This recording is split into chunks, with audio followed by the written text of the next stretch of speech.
Welcome to Peter and Ruffy's Football Show. We are live on PLZ Soccer's YouTube channel. Thank you very much for joining us. Don't forget, if you want to join the football family long term, hit the subscribe button, hit that bell, and you'll get all the notifications of any unique content that we put up there.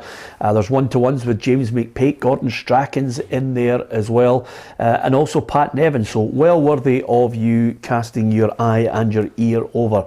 We've also got people picking their dream teams too, and more people have recorded some good dream teams that you could cast your eye over on the channel.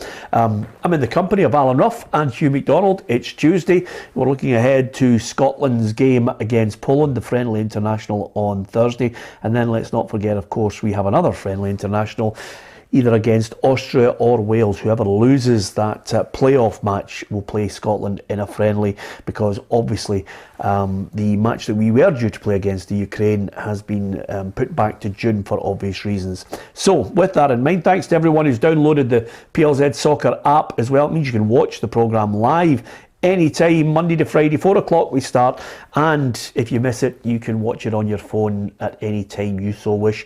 You'll get all the breaking football stories as well. So with that in mind, quite a few of you have been dropping us emails, because you can do that on the app, and it's hi guys from Grant Patterson. He says, I love watching the show on YouTube later at night, due to me being on the night shift. I haven't heard that in a while, Ruffy.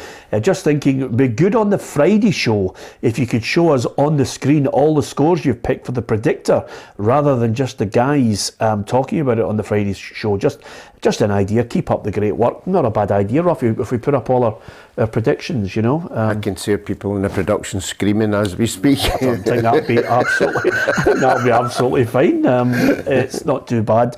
It's quite an easy thing to do. So we'll try that, Grant. We'll look at that. I can hear my producer going, "Is it?" The really talented producers can do it in jig time, by the way. Anyway, apart from that, another one here which is quite serious is from Davey Malloy, who says, "Evening guys, I catch up on the show every night on YouTube once I've put the Bambinos to bed," which is fair. I love the show and hate to have any criticism at all, but like Tam Cowan, I can be a bit of a pedant, so I thought I had to get in touch. When discussing the severity of fouls, the term reckless is used regularly and incorrectly on the show. With regards to obviously red card offences. In the laws of the game, it uses specific terms for non-cautionable, cautionable and sending off offences. Careless fouls are non-cautionable unless they begin to accumulate. Then there's reckless challenges are cautionable. Sending offs are therefore limited to actions of serious foul play or violent conduct. The difference between these two is when challenging for the ball and violent conduct isn't. Serious foul play therefore refers to lunging in and using excessive force. Sorry to be a bore, but please keep up the great work in the show, and I love the one-to-ones, says Davey. Well, the problem here is it's not so much the fact that Davey's being pedantic about it all, it's the interpretation of it, and that's all we can do is offer an opinion of what we think the referee got right or wrong in the rules. And right now, I think even the rules are interpreted wrongly sometimes by referees. I think that as well. I mean, you can see sometimes they're interpreted differently by the same referee in two different instances on the park. I think Davey's making a good point though about, you know, what constitutes a red card offence, and sometimes it's, you know, sometimes it doesn't necessarily have to be contact with a player either. Words, you know, it's there could be intent and what would be the best word for it? The possibility, capacity to injure an opponent as well. Yeah. Whereas that's where our wrong interpretation of reckless might come in, where we might say that was a bit reckless. What we mean is that they did have the capacity to injure somebody, you know, and that obviously is why, for example, sending off Ross County play on Saturday. You know, it could be adjudged, even though they patently got the ball, the pace and the speed of the challenge and the possibility of endangering the opponent meant it could meet the criteria for a sending off. Yeah, the one thing about it, Ruffy, is it will not be eliminated once we get VAR, because again, you've got the guys in the truck who have to interpret it. No, but the thing will be that I'll let the referees get a second chance. You know, the referees only get one chance to get it right or wrong. But obviously with VAR, it might be taken away from him, and he'll be brought into it, and he'll get a chance to see it again. Somebody else will get a chance to see it again, and we hope it'll be the right decision in the end. Yeah, absolutely. Thanks to Davey for that point there, because lots of people obviously want to give their opinion on decisions every week, rightly or wrongly. As soon as it's called, there's always a chance for a pub argument on this one. Big hi to everyone who's joined the show. Of course, Marlon, Ben, Kenny, Matt, Johnny as well. There's lots of people like to join the show on a regular basis and come on right at the start as well. Fergus Kelly says yes, Hugh, which can only mean that you've got cousins or sons or daughters out there you don't know about who are delighted to see you on the programme, which is good. Hi to James Docherty as well as Stevie McNeil. There's lots of people who want to obviously comment on what's happening, and George Duncan says you've got two Tuesday the 21st of March up today. 2 mistakes in 2 days, says George. I'm really sorry about that, George. We'll try and rectify that as soon as we possibly can. Now, before we get into the meat and bones of Scotland-Poland, we will be speaking to Andrew Shiney very shortly as well, because quite a few people said to us, of all the days not to have him on yesterday, there was a few technical hitches. Technical hitches mean all of the staff were absolutely bladdered at our Christmas night out. That's technical. And I was the only one working the equipment, so of course there's going to be a technical hitch. But nevertheless, we're all back now after a good long night's sleep, and I'm sure you'll forgive us for that. We'll speak to Andrew Shiney, because a lot of people said to me, how can you not speak to Andrew in the one day when he gets to chat about the Dons winning a game and winning comfortably as well? Exactly. So we're definitely going to speak to Andrew in the next couple of minutes. But before all that, I promised you we were going to give you the chance to win a brand new iPad, not even out of the wrapper. And here's your opportunity with Kerry Pollock giving you the details. You can win this fabulous iPad by entering our competition. As Scotland prepare to play in 2 international friendlies, all you have to do is tell us about your favourite Scotland goal in the comment section below. For an extra chance to win, log into PLZ Soccer's YouTube channel, hit the subscribe button and the bell for the latest notifications of our unique content. The winner will be announced by Scotland legend Alan Rough on Monday's football show at 4 p.m. on PLZ Soccer's YouTube channel. Good luck. Can you do that for us, Robbie? Will you announce the winner on Monday? Yeah, I certainly will do. Yeah. Yep. I nearly had an additional for you. I was at a dinner the other night there, and Tam Cowan was pulling the raffle prizes, and I won a pair of cordless headphones, which I went, wow, I'll just bring that to the show and we'll put it into, but Tam put it back into the raffle. The same happened the other night there, Robbie. I nearly won a car for you. And nothing worse, is there? Do you know what that reminds me of? You ever get a guy when you've bought something, you spent a fortune on speakers, and he goes, I knew a guy could have got them for half price. I know. You know, or we could have got you paid more. No, he's like Jim Bone here. Here's what you always want. Yeah. Anybody knows the old bullseye? Yeah. Here's what you always want. Pull back. It wasn't the point of the thing was when Tam says, now Ruffy, you realise if you accept this, there'll be people booing you. Which puts you under a wee bit of pressure. Exactly. The last thing you want is people booing you when you're speaking. Anyway, apart from anything else, good luck with the competition. We're running it all the way through to Sunday, and then we'll pick the winner Monday morning, get it on the show Monday night, and you could have an iPad. Nice wee gift ahead of the summer months. Scotland against Poland.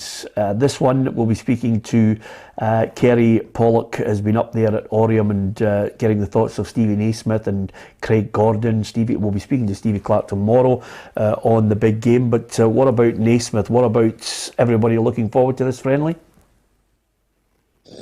I think everybody will tune into it, and as with every draw, everybody that's involved in football, especially at this level, just love football, they enjoy it, so they'll see the draw and they'll have a few moments of, man, imagine we can make it there.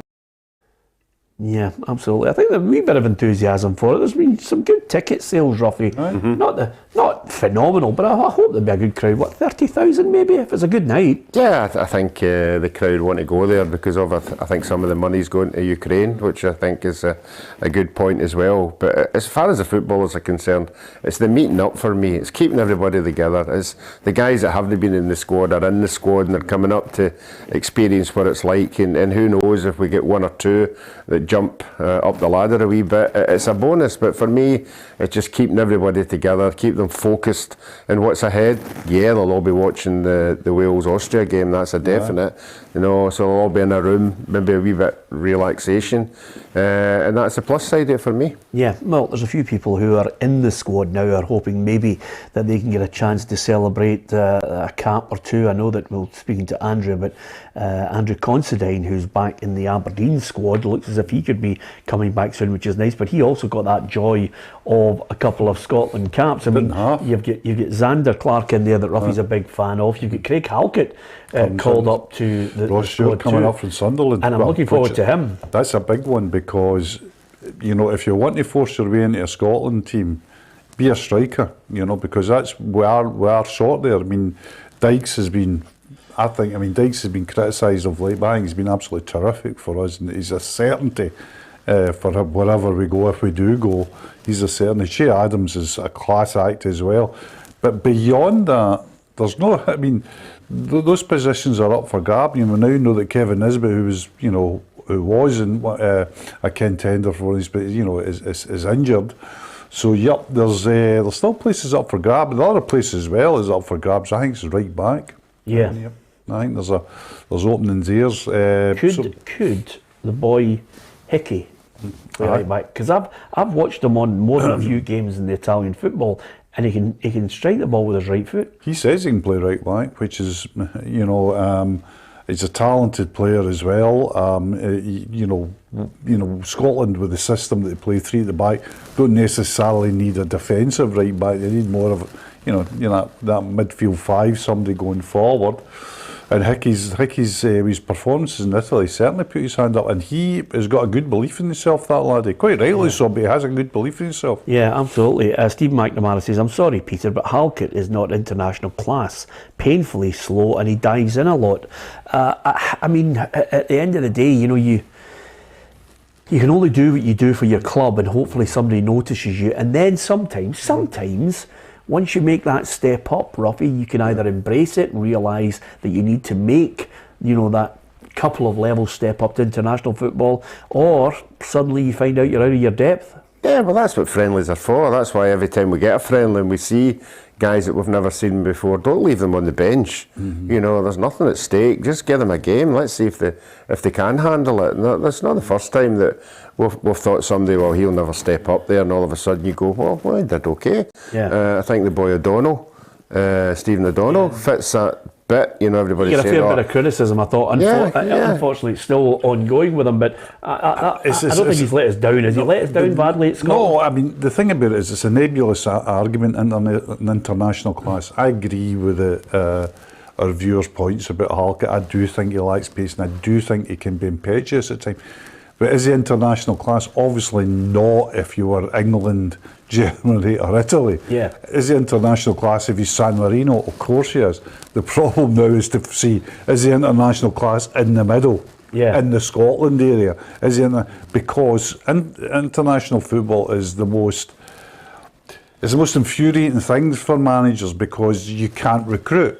I mean, you just got to play with the team you've got. Well, I'll give you the perfect example, Hugh. In his a couple of years when Ruffy and I were covering the Scotland matches there, I mean, Grant Hanley looked completely and utterly out of his depth, and then suddenly he just had a purple patch. Yeah, where you were thinking, he's got to be in. Then Gallagher as well had a good spell and then fell away, centre back as well. You just got to go and have a go and just see.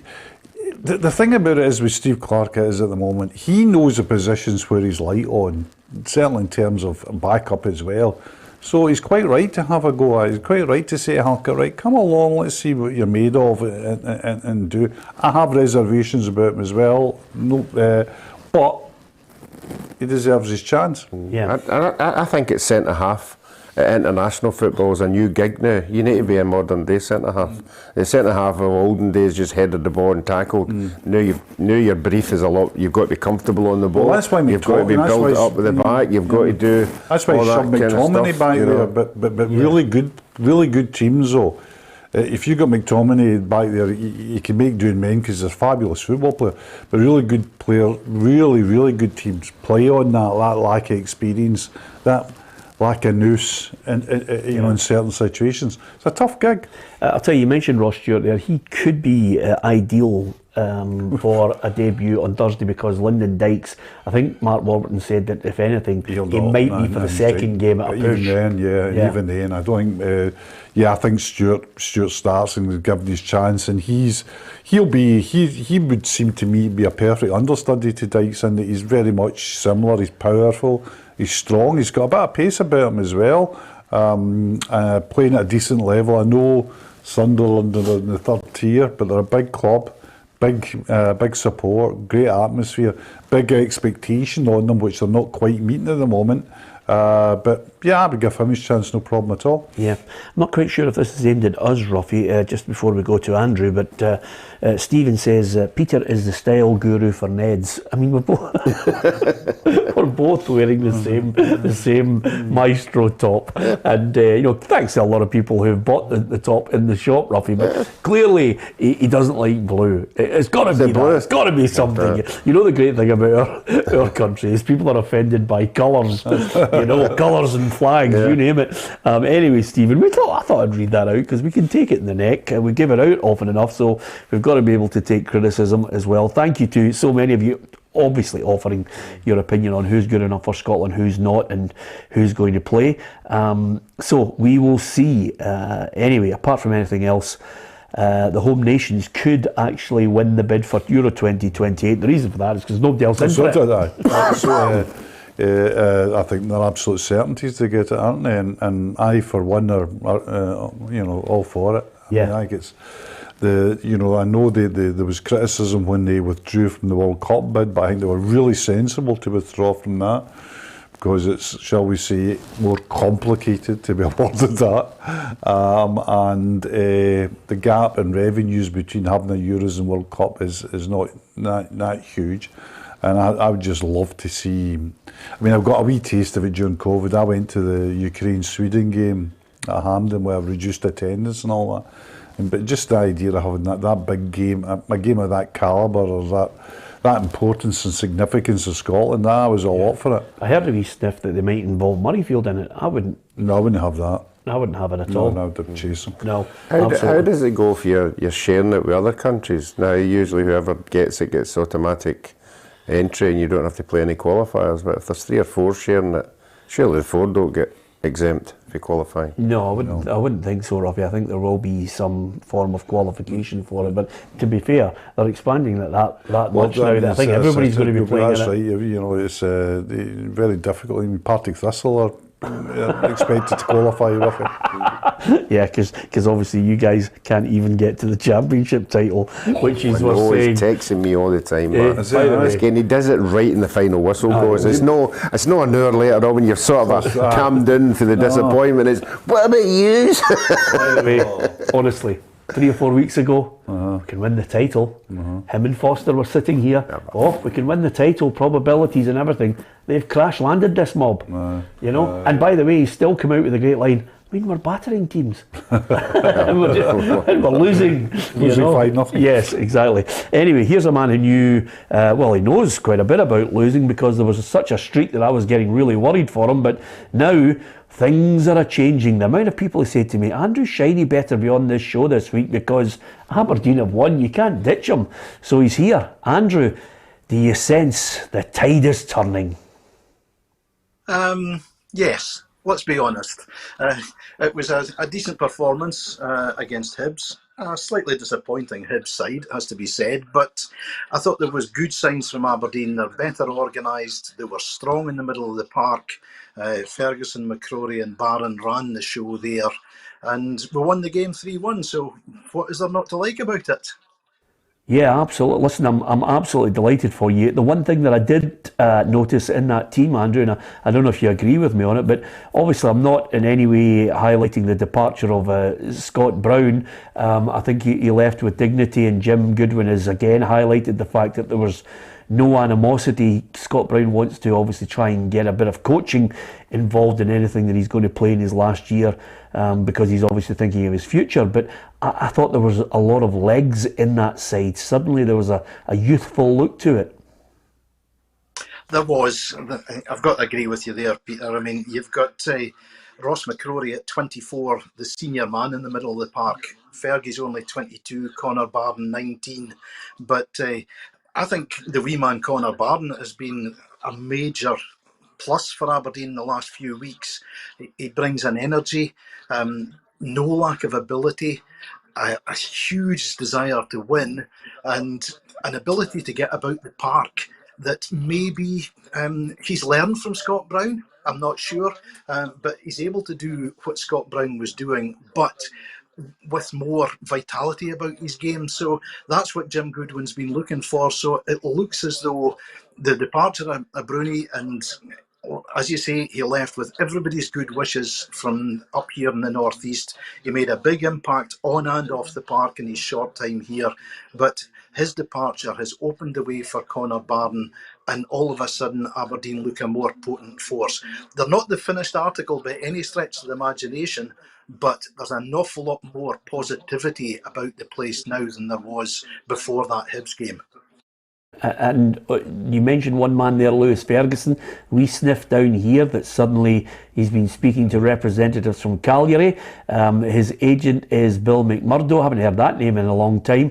But is he just playing that game of, listen, a wee game of poker here, I'll talk to other clubs unless you get your finger out and give me the deal I want? Possibly. I believe that there was a scout from Cagliari watching Lewis Ferguson on Saturday. He can't have been unimpressed by the positive attitude that he showed, particularly when the penalties came around. Bear in mind, he missed his last one down at Hearts when Craig Gordon saved it. But as soon as the penalty was awarded, he grabbed the ball, he put it in the spot, he took the responsibility. And that's something that his manager was delighted to see. His first penalty, not perfect, straight down the middle.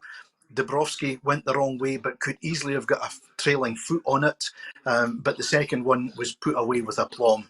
And you know, it said a lot about the mentality of Lewis Ferguson that he wanted to do that. It would have been very easy to shy away from the responsibility, say to somebody else, okay, you have a go. But he loves scoring goals. I mean, that's 35 goals that he scored in his time at Aberdeen. And that's pretty good for a midfielder who is not renowned for, being a goal scorer, albeit a dozen, 13 of them are penalties, but it's 22 other goals that he's scored from open play. He's a very integral part to the Aberdeen jigsaw. Yeah, I think Jim Goodwin will be desperately trying to keep him. A couple of points before we finish, Andrew. And the first one is, great to see Andrew Considine obviously getting ready for a return. I think there'll be a nice wee buzz when he comes onto the park in a Don shirt. Absolutely. There was a huge buzz went around the place when John Mellis, the stadium announcer, read out the team and said, substitutes, Gary Woods, number 4, Andrew Considine. You'd have thought we'd won the cup, the reaction that there was. Everybody's delighted to see Andy back. And no, he didn't have to play on Saturday. Marley Watkins came on and had immediate impact, setting up Vicente Bizawan for his goal. But having Andy back, that was a major plus for Aberdeen. It just improved the feel-good factor all round. I have to say the crowd played a big part in the game on Saturday. 15,300 odd there, only about 800 maybe Hibs fans. But when you've gone behind an own goal in 20 minutes in such an important game, it would be very easy for the crowd to go, oh no, not again. But no, they got right behind everyone, particularly Calvin Ramsey, and they got their due reward. Yeah, and the last point, are you amazed that Ryan Porteous is appealing his red card? You can tell from my laughter. I cannot for the life of me believe that Sean Maloney sees that as an honest attempt by a player to play the ball. He just absolutely wiped out Ross McCrory. Okay, you could say, I was trying to get to the ball, but if there's a guy in front of you, you can't just volley him out the road like he did.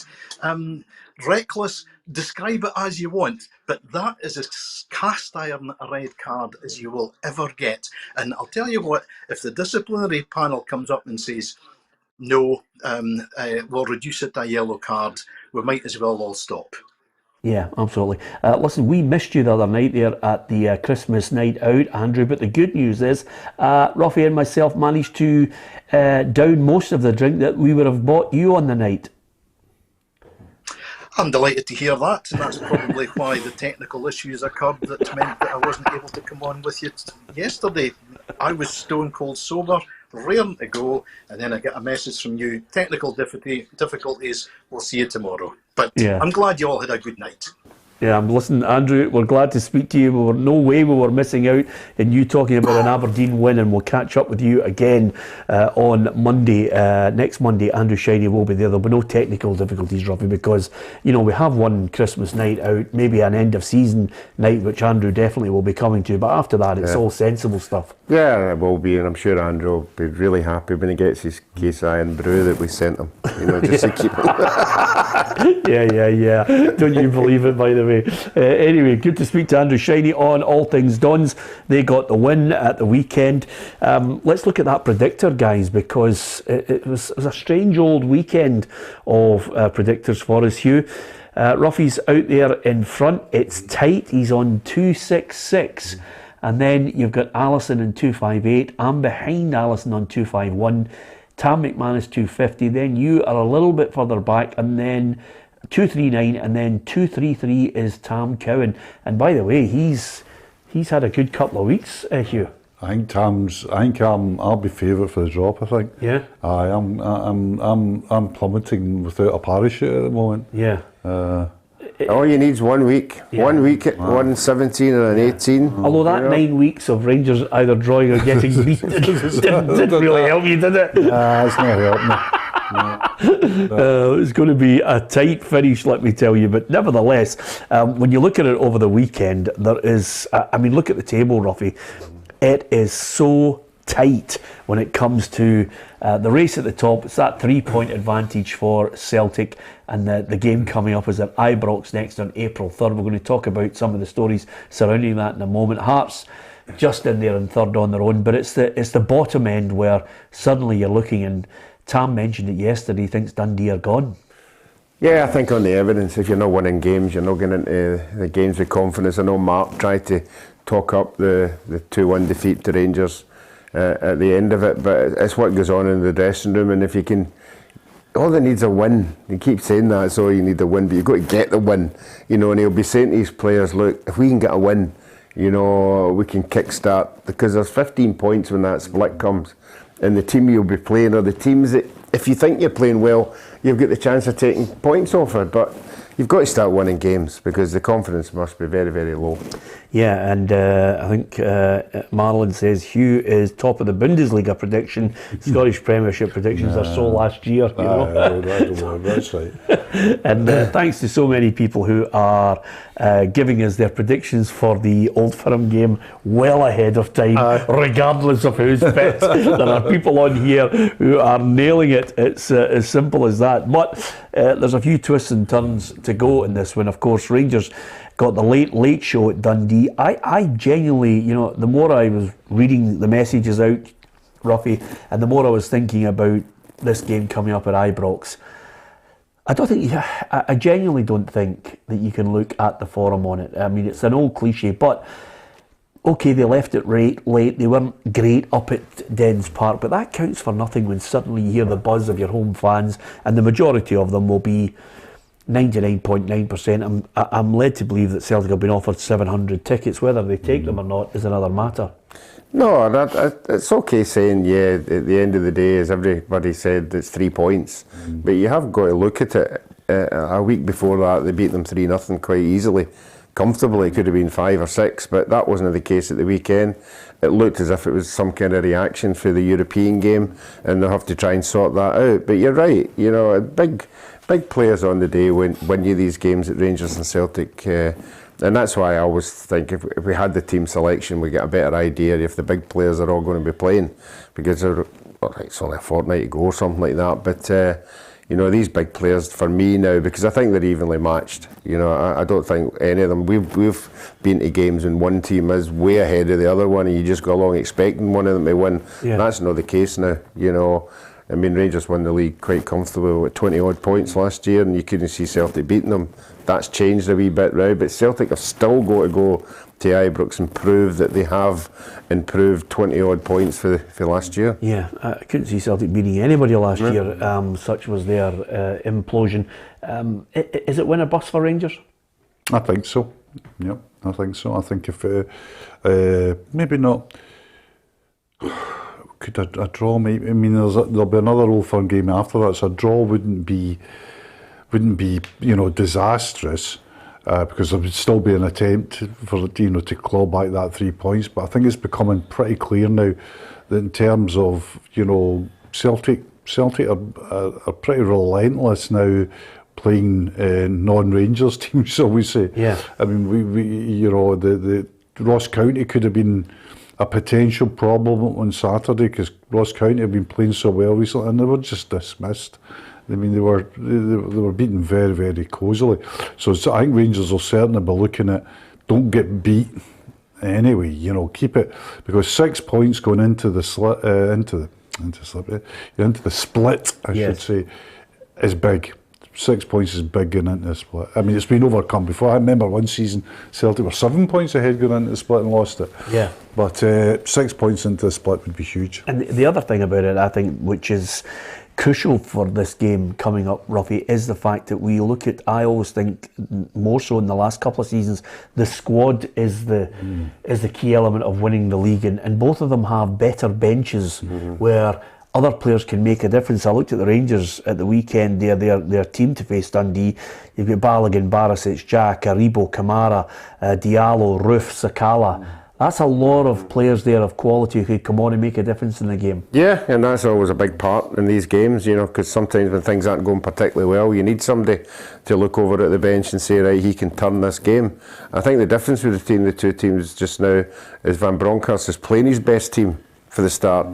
Celtic are still chopping and changing. He's taking a gamble of throwing people in there, knowing that it might not go right, but I've got guys on the bench. I think that's the opposite between the two of them. And on the bench, could you see him throwing Kyogo on that bench? That's a big, interesting one.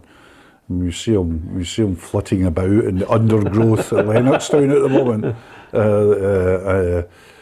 Because that's the huge story, I think. Whatever way it turns out in the season, one of the huge stories of the season was the way when Furuhashi got injured, everybody just thought, well, that's it, that's domino for Celtic. David Turnbull's injured as well. People forget how well Turnbull and Furuhashi were playing at the time. And now you would say to yourself, it's not necessarily that if fit, Turnbull and Furuhashi would start. Yeah. It's not a certainty that they would start. No. Whereas at Christmas you would say they're stick-on certainties. Are you saying it's not a certainty Kyogo would start if he was fully fit? Even if he's fully fit, in certain games I wouldn't think it was a certainty now. Yeah, just because of Giacomakis? Just because Giacomakis I think Kyogo's a better player, and I think he gives Celtic more options. But in certain games, Giacomakis gives them an option, and you cannot complain about what he's done post-break. Yeah. You really can. Absolutely.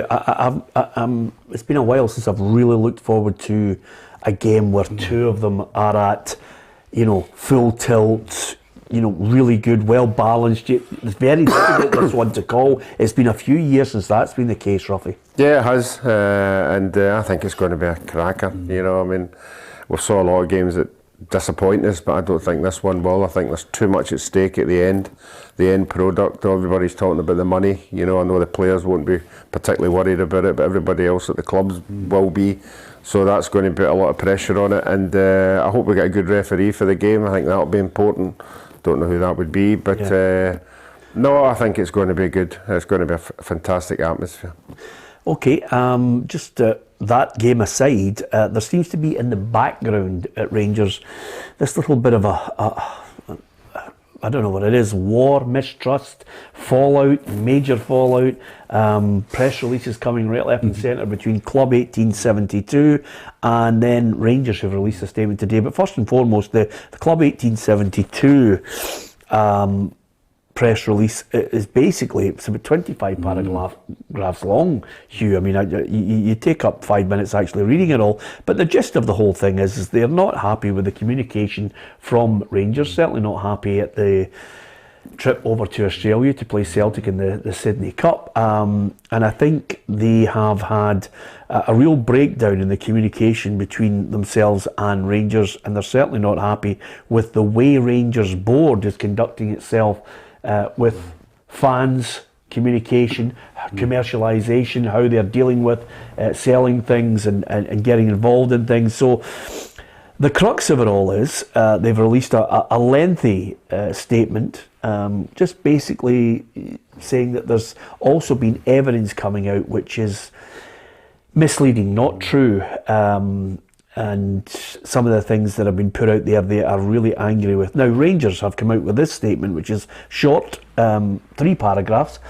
Basically it says, it's deeply regrettable that the same small rump of supporters remain intent on causing damage to our club.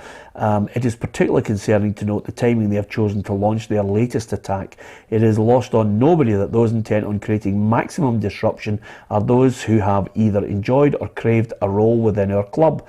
The collective desire of our board, management and players is to have unity of purpose over the coming months. Rest assured, we will address the disruptors and their propaganda war at the end of the season.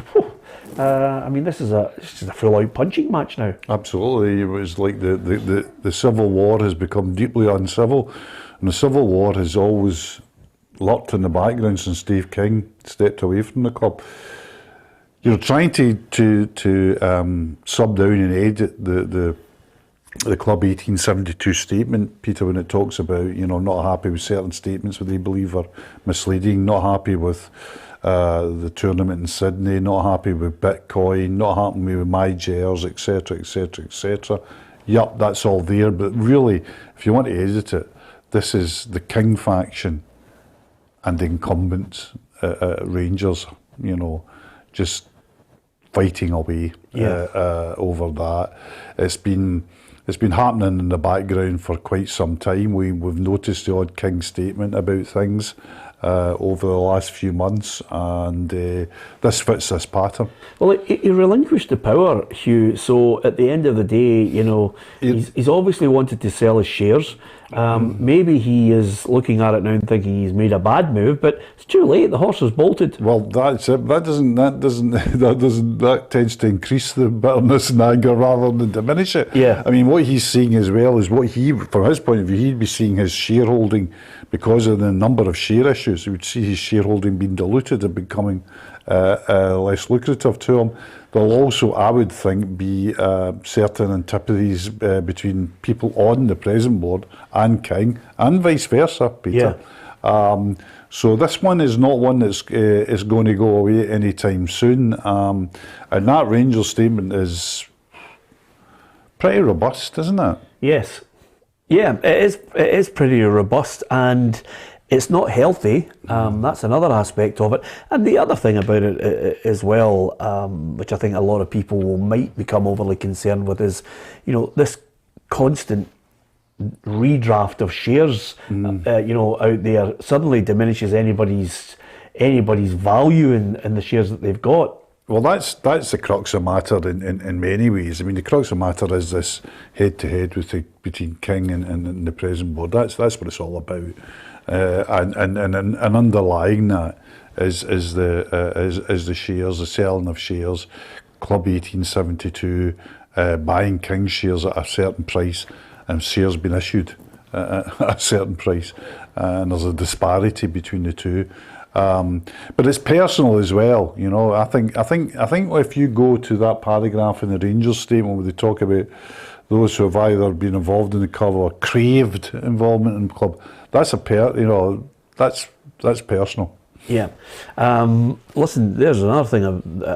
We'll leave that war to see how it develops, by the way, because I'm sure it's got a few more paragraphs. I really, the one thing I think should be the case is somebody should go into Club 1872 and try and do an editing job for them, just to keep it kind of a more punchy.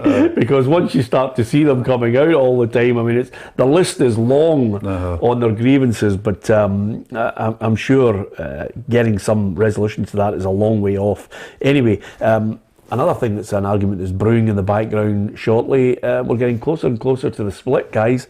I'm dying to know how they're going to resolve this. Who's going to be angry at the split, and whether there's going to be a call saying the guy who made it up or the computer clearly has bias towards one or the other.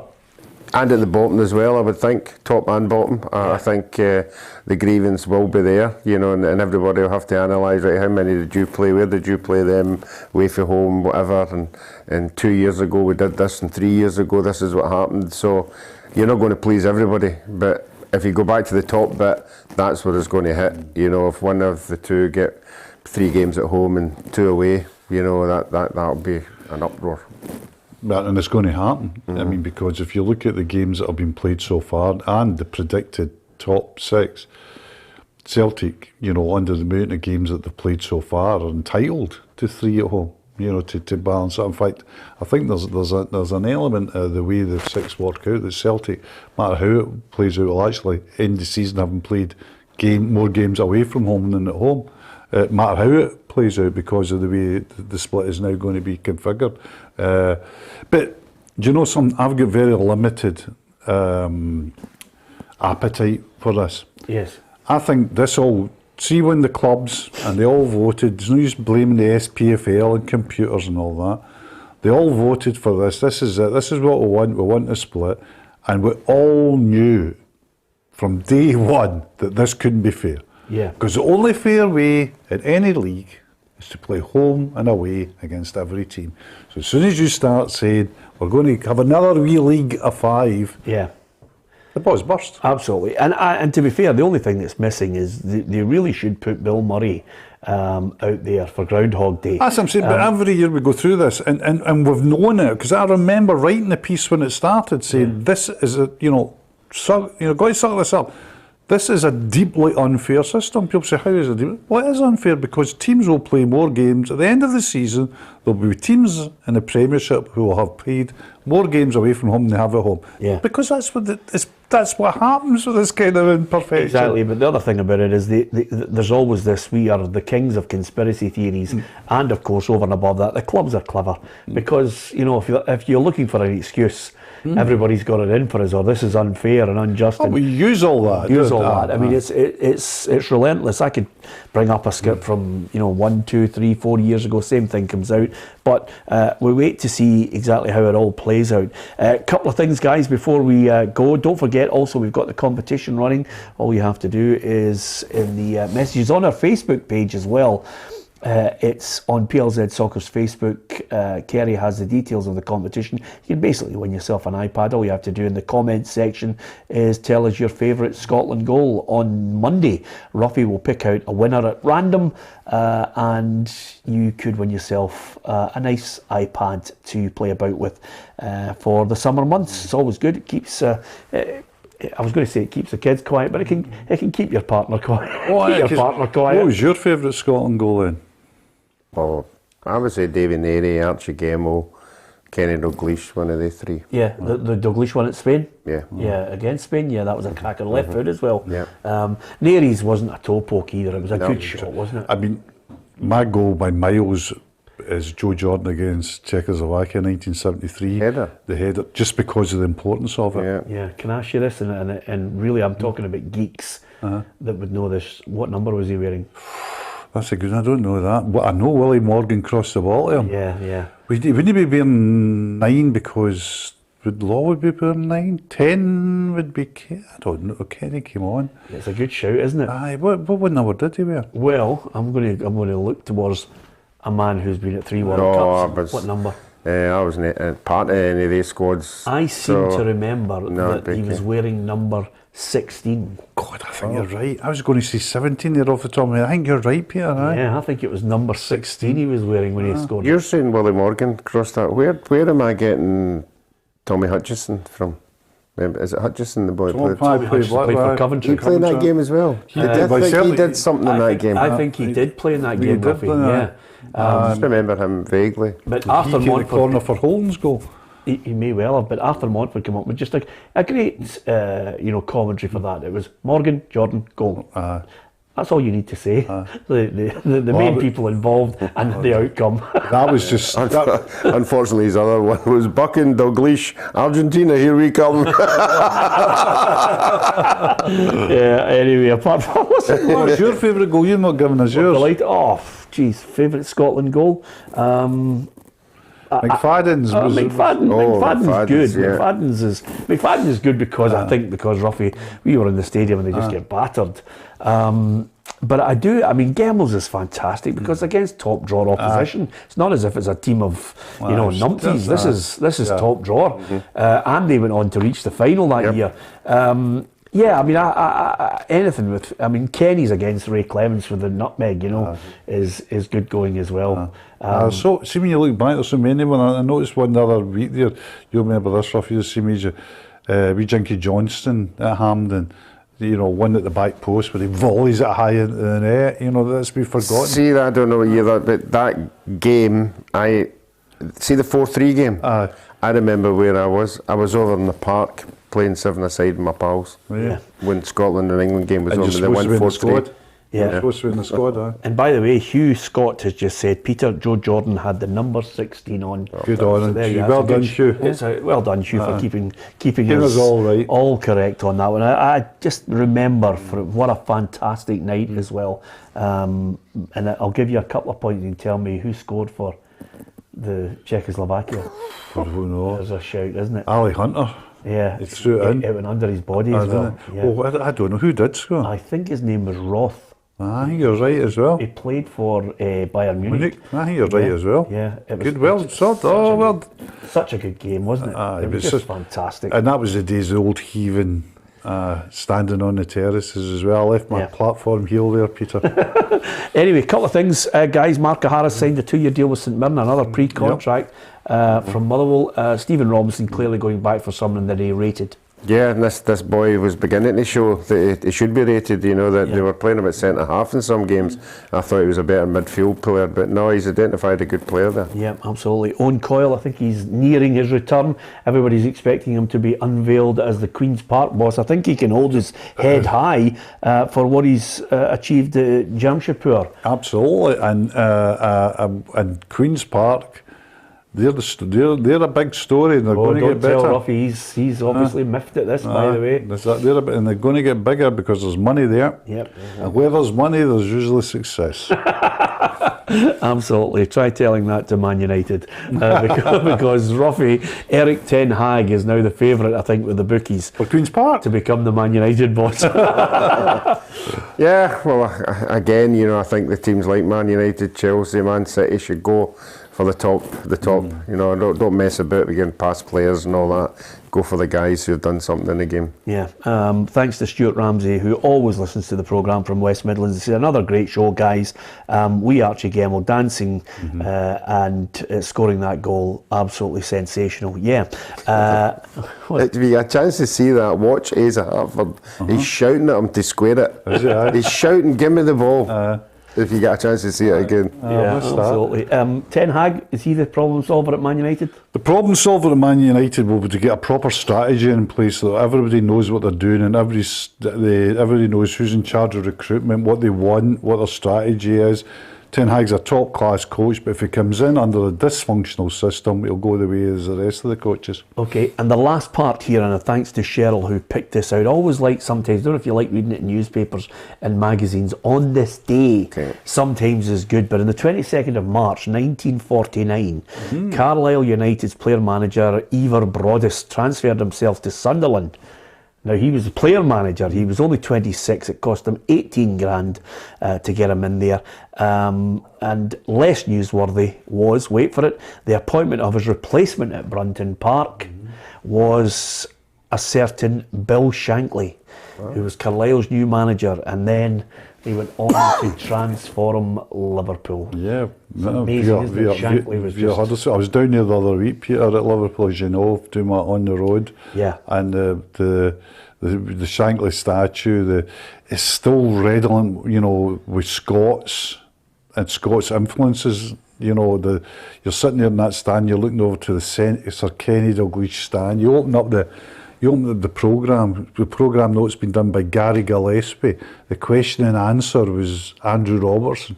Still a big Scottish feel when you go down there to that club. Yeah, absolutely. And it's a nice way to finish the programme, because obviously people said that I was dressed a bit like a Ned, Ruffy, but we made these Maestro tops in honour of Bill Shankly, because as a wee boy, when I used to sit and watch him, I don't know about you, Hugh, but when Bill Shankly, Brian Clough, Jock Stein, Sir Matt Busby, when they come on the television, you actually were transfixed by what they had to say. Shankly come on, he had the red stripes here, and he had Liverpool FC in the back, and he had the wee Umbro there, and I thought to myself, you know, as I was growing up, I thought, I want to replicate that. And that's why we brought these out, the red, the blue, the green and the black, for great managers. My memory of the red and white one, if you get a chance to look at the cup finals away back then, when they walked onto the park in Wembley, this is what they had on. Yeah, absolutely. Even the players as well. That's right. And the great picture though about Shankly, I always remember, and I'll say to anybody, viewers that are interested in football history, you can find it, it's in a book by Stephen Kelly, Liverpool historian, but you can find it online. There's a picture of Shankly playing in the park, and he must be in his 50s, with wee boys, you know, on a Sunday. Yeah. And he's jumping to head the ball, and you think he was scoring at the back post in the FA Cup final. His whole demeanour is to get that ball in the net. They used to come round to his house, the boys, on a Sunday. His widow would say this, and they'd chat the door. It's Mr. Shankly coming out to play, and we go out and play football with him. Brilliant. What a man. Absolutely, and Ian Docherty has the last word on it. What a man Shankly was. Best ever. Nice little tribute to him. Yep, that's why we have these tops, simple as that. You can get them in the shop. There you are, wee bit of publicity. Thanks for that. Thanks to everyone who actually posted messages on some of the topics we've been discussing. As ever, we try and encourage you to hit the subscribe button.